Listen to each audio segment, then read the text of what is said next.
ሰላም ቤተሰቦቻችን እንዴት ናችሁ? ዛሬም ትኩስ መረጃዎችን ይዘን ቀርበናል። የዕለቱን ዜናዎች ዛሬም ለእናንተ ይመጥናል ብለን ያሰብላቸውን ይዘን ቀርበናል። እንደወረዱ ሁሉንም ሳንጨምር ሳንቀንስ ለእናንተ ይዘን ቀርበናል። ወደ ዕለቱ ዜናዎች እንገባለን። ከሶስት ዩኒቨርሲቲዎች በሱስ ምክንያት የተባረረውና ፊዚክስ የሚያስጠናው ዳኛቸው ሻምበል ዛሬ ኦንላይን ፊዚክስ በማስተማር ዝነኛ የሆነው ዳኛቸው ወይንም ተማሪዎችን በሚጠሩት ስም መምህር ዳኒ እስከ 8ኛ ክፍል ድረስ ትምህርት መቀበል አይችሉም ከሚባሉ ልጆች መካከል አንዱ እንደነበር ይናገራል። ዳኛቸው ሻምበል ውልደቱና እድገቱ በድሬዳዋ ሲሆን እስከ 12ኛ ክፍል ትምህርት ያጠናቀቀ ብስራተ ገብርኤል ትምህርት ቤት ነው። 2007 ዓ.ም የ12ኛ ክፍል መልቀቂያ ፈተና 515 በማምጣት አዲስ አበባ ዩኒቨርሲቲ ተቀላቅሏል።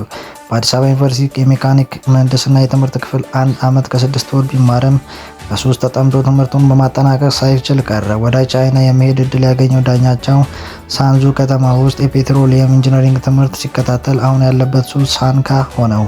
ለሁለተኛ ጊዜ ቻይና ሁንዙ የምትባል ከተማ የኮምፒውተር ሳይንስ ለመማር የሄደው ዳኛቸው አሁንም ሱስ ትምህርቱን በአግባቡ መቀጠል አላስቻለውም።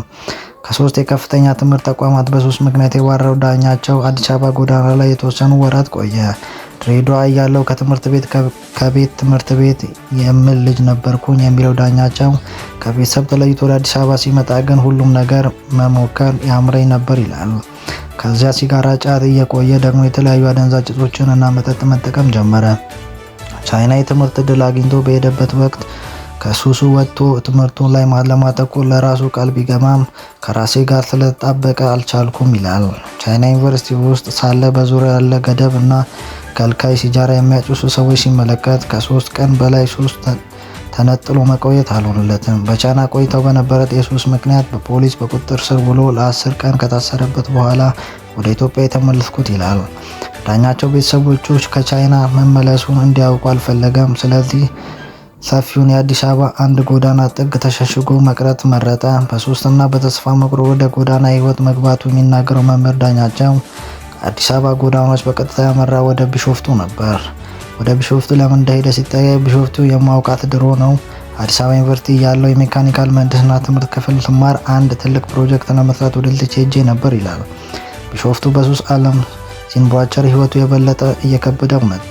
በልቶ ማደር ችግር ሆነ። ከሱስ አልፎ ሆዱን ማስታገስ ጥሙን ማርካት አልቻለም። ስለዚህ ጥሏት የመጣውን አዲስ አበባ ናፈቀችው። ማንም ሰው የሚያውቀኝ ቢሾፍቱ ከመሞት ትንሽ ሰው የሚያውቀኝ አዲስ አበባ ሄጄ በሞት አስክሬኔን ለቤተሰብ ለመላክ እንኳን ቀል ብዬ ነው ይላል ምክንያቱም ሲያስረዳ።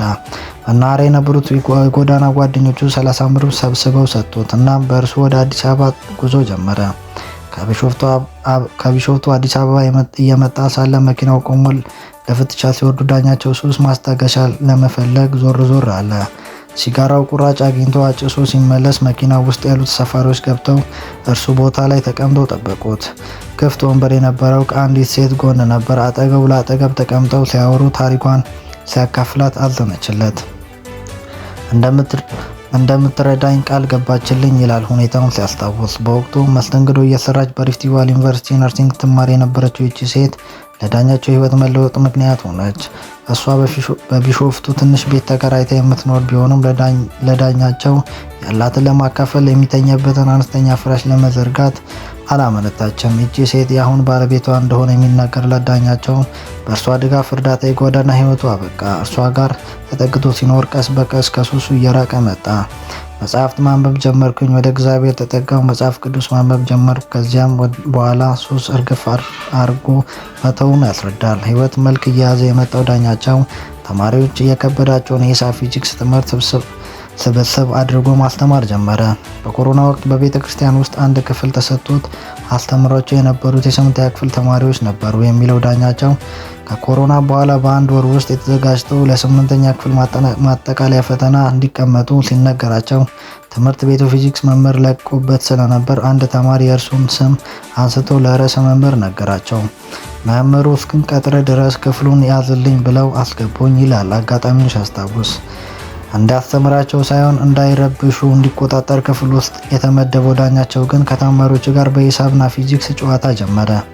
ተማሪዎቹ የወደዱት የትምህርት ቤት ርዕሰ መምህር አስተያየት ሲሰበስቡ ጥሩ ነገር ስለሰሙ ቀጠሩት።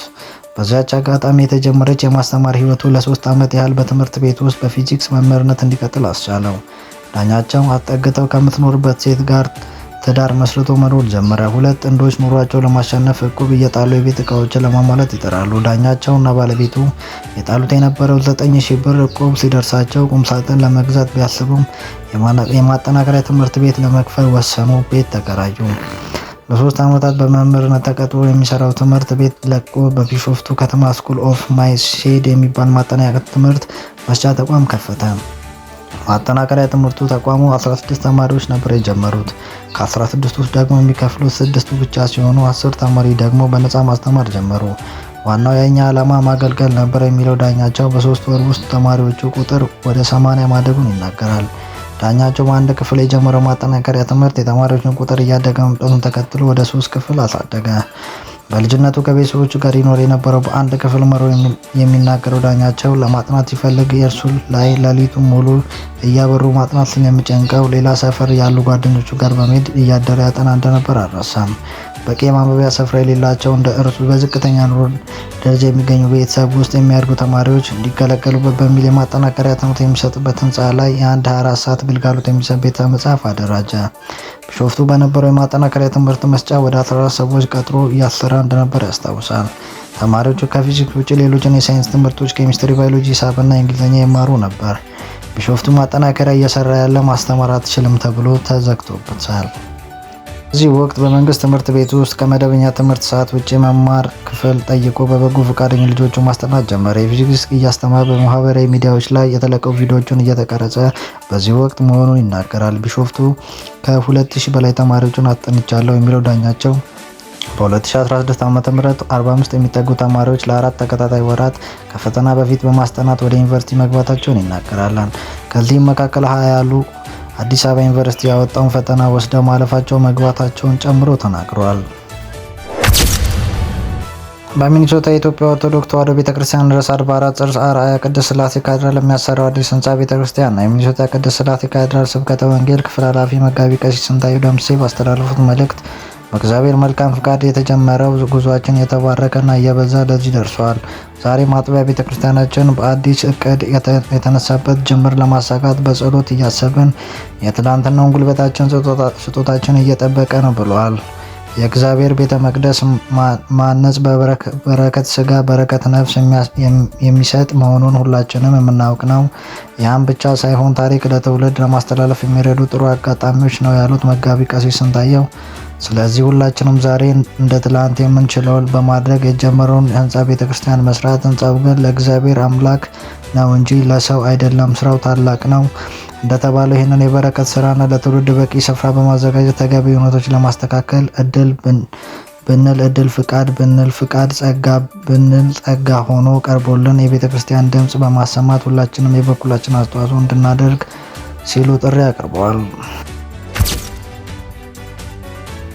የትግራይ ክልል ጤና ባለሙያ ማህበር አባላት ችግር ካልተፈታ የክልሉ ጤና ስርዓት አደጋ ላይ እንደሚወድቅ አሳሰበ። ማህበሩ በወቅታዊ ሁኔታዎች ላይ በመቀሌ ምክክር አድርጓል። የማህበሩ ሊቀመንበር ዶክተር ፍስሐ አሸብር እንደገለጹት የማህበሩ አባላት ያነሳቸውን ጥያቄዎች ለክልሉ ጊዜያዊ አስተዳደር ለፌዴራል መንግስት አቅርበው ከነዚህ ጥያቄዎች መካከል ውዝፍ ደሞዝ እንዲከፈል፣ የትራንስፖርት አገልግሎት እንዲቀርብ፣ የቤት መሳሪያ ቦታ እንዲሰጥና ነጻ ሕክምና የሚሉት እንደሚገኙበት አስረድተዋል። የጤና ባለሙያዎቹ ላበረከቱት አስተዋጽኦ እየከፈሉ ላሉት ዋጋ እውቅና ሊሰጣቸው እንደሚገባ አሳስበው የትግራይ ጤና ባለሙያዎች ችግር ቀድሞ እንዳልተፈታ ትኩረት እንዳልተሰጠው የክልሉ ጤና ስርዓት አደጋ ላይ ይወድቃል ያሉት ዶክተር ፍስሐ በርካታ ሰራተኞች እየለቀቁ መሆናቸውን አስረድተው እነዚህ የተዘረዘሩት ጥያቄዎች ለጊዜያዊ አስተዳደሩ ለፌዴራል መንግስት ካቀረቡ 1 ዓመት ከ8 ወር እንዳለፋቸው የጠቀሱት ሊቀመንበሩ እስካሁን ምንም መልስ አለማግኘታቸው አስታውቀው የማህበራቸው ይህን ጥያቄ መልስ እስከሚያገኝ ድረስ ትግሉን አጠናክረው እንደሚቀጥል መናገራቸውን የትግራይ ክልል ጤና ኢንስቲትዩት ዛሬ ባሰራጨው መረጃ ይገልጻል።